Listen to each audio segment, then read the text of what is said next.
Hi friends, welcome to பிஜிஸ் kitchen. இன்றைக்கி நம்ம என்ன ரெசிபி பார்க்க போகிறோன்னா மசாலா டீ.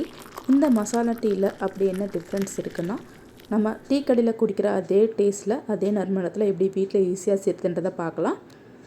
மசாலா டீ செய்கிறதுக்கு தேவையான இன்க்ரீடியன்ட்ஸ்: நான் ஒரு சின்ன துண்டு இஞ்சை தட்டி வச்சுருக்கேன், 3 ஏலக்காவையும் தட்டி வச்சுருக்கேன், ஒரு பட்டை எடுத்திருக்கேன்.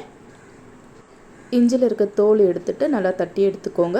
அதே மாதிரி ஏலக்காவையும் நல்லா தட்டி எடுத்துக்கோங்க. நான் ஃப்ளேவர் ரொம்ப இறங்காமல் இருக்கிறதுக்காக ஃபுல்லாக ரொம்ப தட்டி எடுக்கலை. இந்த அளவுக்கு நார்மலாக தட்டி எடுத்துக்கோங்க.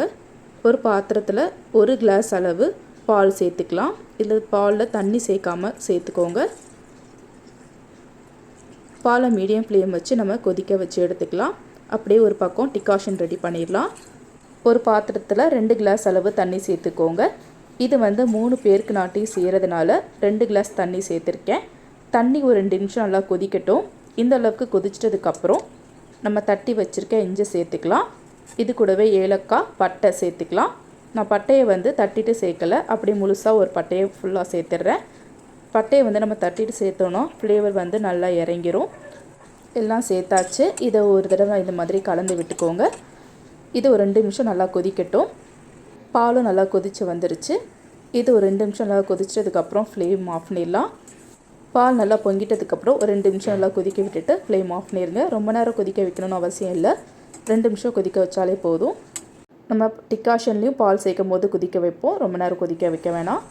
ஹை ஃப்ளேமில் ஒரு 2 நிமிஷம் இந்த மாதிரி கொதிக்க வைங்க. அப்போ தான் அந்த இஞ்சியில் இருக்க ஃப்ளேவர் எல்லாமே இறங்கும். இஞ்சி, பட்டை, ஏலக்காய் எல்லாத்துலேயும் இருக்க ஃப்ளேவர் இறங்கிட்டதுக்கப்புறம் நம்ம டீ தூள் சேர்த்துக்கலாம். நான் 2 ஸ்பூன் அளவு டீ தூள் சேர்த்துருக்கேன். இதுவே கரெக்டாக இருக்கும். நான் 3 பேருக்கு ஏற்ற மாதிரி டீ செய்கிறதுனால 2 ஸ்பூன் சேர்த்தா போதும். டீ தூள் சேர்த்துட்டு நல்லா கலந்து விட்டுக்கோங்க. நீங்கள் டீ தூள் என்ன பிராண்ட் யூஸ் பண்ணுறீங்களோ அதை சேர்த்துக்கோங்க. டீ டிகாஷனை ஒரு 2 நிமிஷம் நல்லா கொதிக்க விட்டுருங்க. அப்போ தான் அந்த ஃப்ளேவர் நல்லா இறங்கும். ஒரு 2 நிமிஷம் நல்லா கொதிச்சதுக்கப்புறம் நம்ம சர்க்கரை சேர்த்துக்கலாம். நம்ம லாஸ்ட்டாக சர்க்கரை சேர்க்கக்கூடாது. இந்த டீ டிகாஷன்லேயே சர்க்கரை சேர்த்துட்டிங்கன்னா டீ நல்லா திக்காக நல்லா நறுமணமாக சுவையாக இருக்கும். நான் 3 ஸ்பூன் அளவு சர்க்கரை சேர்த்துருக்கேன்.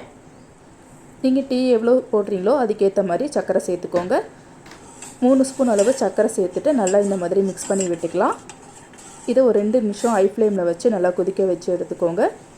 நல்லா இந்த அளவுக்கு கொதிச்சதுக்கப்புறம் நம்ம காய்ச்சி ஆற வச்சுருக்க பாலை சேர்த்துக்கலாம். பால் எப்போவுமே தண்ணி சேர்க்காமல் சேர்த்துக்கோங்க.